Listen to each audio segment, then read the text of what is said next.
raise your right hand with me. I, Ketanji Brown Jackson, do solemnly swear. I, Ketanji Brown Jackson, do solemnly swear. Just recently, we saw Judge Jackson become Justice Jackson in a historic moment, the first Black woman to ever serve on the U.S. Supreme Court. During a short ceremony, Justice Jackson took her oaths with her left hand on 2 Bibles. So that got my coworkers and I to talking. Do you have to swear on a Bible or any book at all? Well, the Constitution explicitly lays out what you have to do when you're taking your oaths, and it's led to some politicians getting pretty creative with how they're sworn in. So, about that...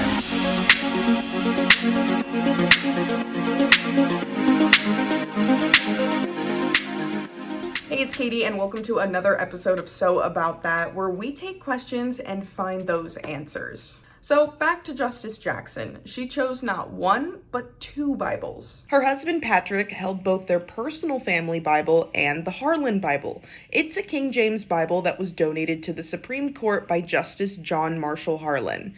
Harlan has been known as the Great Dissenter for his dissents on crucial cases like Plessy v. Ferguson, which upheld the idea of separate but equal. His Bible has been signed by every succeeding Supreme Court justice after taking the oath of office. It's pretty common for those taking the oath of office to use a Christian Bible, but it's not the requirement. However, it's become so common that some have assumed it's the rule. Take Roy Moore's spokesperson, for example. This clip is from 2017, when there were reports suggesting Roy Moore had said Muslim members of Congress shouldn't be allowed to serve. I had to do it. I'm an elected official, 3 terms. I had to swear on a Bible.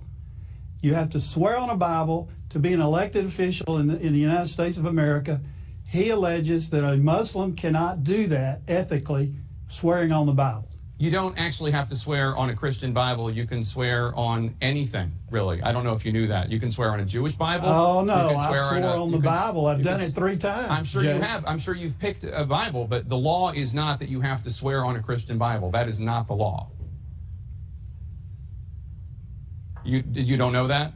Jake Tapper would be 100% correct. The Constitution is very clear on taking the oath of office. Article 6, Clause 3 details that members of state legislatures, executive, and judicial officers are bound by oath or affirmation to support the Constitution. It continues to say, quote, "No religious test shall ever be required as a qualification to any office or public trust under the United States." That basically means religion is left out of it entirely. All you have to do is affirm the Constitution. You could use a religious text, nothing at all, or in one politician's case, a Dr. Seuss book. Yes, in 2019, Kelly Dunaway, a new member of the St. Louis County Council in Missouri, took her oath of office on Dr. Seuss's Oh, the Places You'll Go. Dunaway had said she was a single mom, and the book's message of empowerment had special meaning to her. And in 2014, the newly appointed U.S. ambassador to Switzerland and Liechtenstein decided she wasn't going to use a book at all.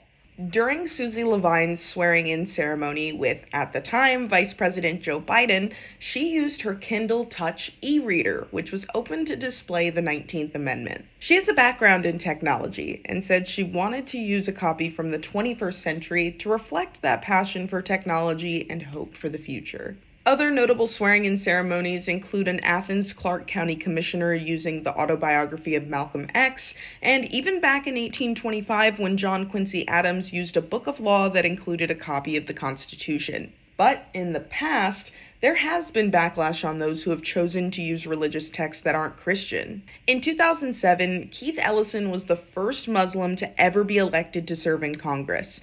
Ellison decided he wanted to swear in on a Quran, causing some lawmakers to criticize the decision. What's interesting about this is Ellison ended up swearing in on a Quran, and not just any Quran. It was an English translation owned by the Thomas Jefferson, a founding father responsible for crafting those American values and beliefs.